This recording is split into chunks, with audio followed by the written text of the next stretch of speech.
पहला बूढ़ा बोला, हे दैत्यराज, आप ध्यान से मेरी कहानी सुने। यह कोई साधारण हिरणी नहीं है, बल्कि मेरी पत्नी है। जब ये 12 वर्ष की थी तो इसके साथ मेरा विवाह हुआ, परंतु विवाह के 30 वर्ष के बाद भी हमें कोई संतान नहीं हुई। पुत्र मोह में मैंने अपनी दासी से विवाह कर लिया। कुछ समय बाद दासी से मुझे पुत्र की प्राप्ति हुई। पुत्र प्राप्ति के बाद मेरी पत्नी दासी और मेरे पुत्र से द्वेष रखने लगी। संयोगवश मुझे किसी कार्य हेतु अन्य देश को जाना पड़ा। मैंने अपनी पत्नी से कहा कि मेरे पीछे इन दोनों की अच्छी तरह देखभाल करना। द्वेष भावना के चलते मेरी पत्नी जादू टोना सीखने लगी। मेरे जाने के बाद उस दुष्ट ने अपने जादू से मेरे बच्चे को बछड़ा बना दिया और उसे मेरे नौकर ग्वाले को सुपुर्द कर दिया और कहा कि इसे अपने घर ले जाकर अच्छे से देखभाल करना। इसी प्रकार उसने मेरी दासी को जादू के प्रभाव से गाय बना दिया और उसे भी ग्वाले के घर भेज दिया। 1 वर्ष बीतने के उपरांत मैं विदेश से वापस लौटा। हे दैत्यराज, विदेश से वापस आकर मैंने अपनी पत्नी से अपने पुत्र और उसकी माँ के बारे में पूछा। उसने कहा कि तुम्हारी दासी की मृत्यु हो गई है और तुम्हारे पुत्र को मैंने 2 महीने से नहीं देखा। मालूम नहीं वह कहाँ चला गया।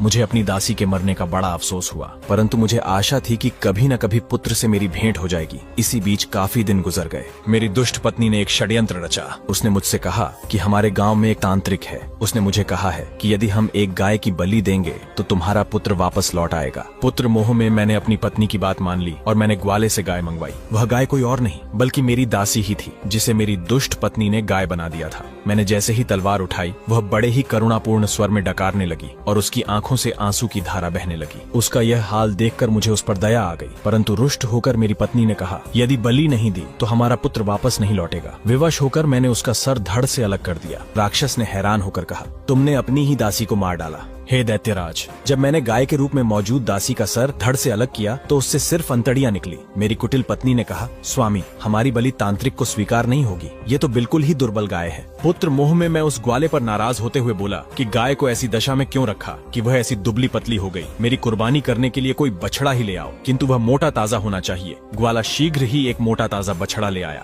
मुझे मालूम न था कि यह बछड़ा मेरा ही पुत्र है। उसे देखकर मेरे हृदय में प्रेम उमड़ने लगा और वह बछड़ा मुझे देखते ही मेरे पैरों पर गिर पड़ा। उसकी आंखों से आंसू बहने लगे। मेरा हृदय व्याकुल हो उठा और मैंने ग्वाले से कहा कि इस बछड़े को वापस ले जा, परंतु मेरी दुष्ट पत्नी फिर भी उसी बछड़े को मारने के लिए जोर देती रही। किंतु इस बार मैंने उसकी परवाह नहीं की और बछड़े को वापस कर दिया। हे दैत्यराज, अगले दिन वो ग्वाला भागता हुआ मेरे पास आया और उसने एकांत में मुझसे कहा, मालिक, मेरी बेटी जादू टोने में प्रवीण है। कल जब मैं उस बछड़े को वापस लेकर गया तो वह उसे देखकर हंसी भी और रोई भी। मैंने उससे इस विचित्र बात का कारण पूछा तो उसने कहा, जिस बछड़े को आप जिंदा वापस लाए हो वह हमारे मालिक का बेटा है, इसलिए मैं प्रसन्न हुई। इसके पहले इसकी माँ की कुर्बानी दी गई थी, इसलिए मैं रोई।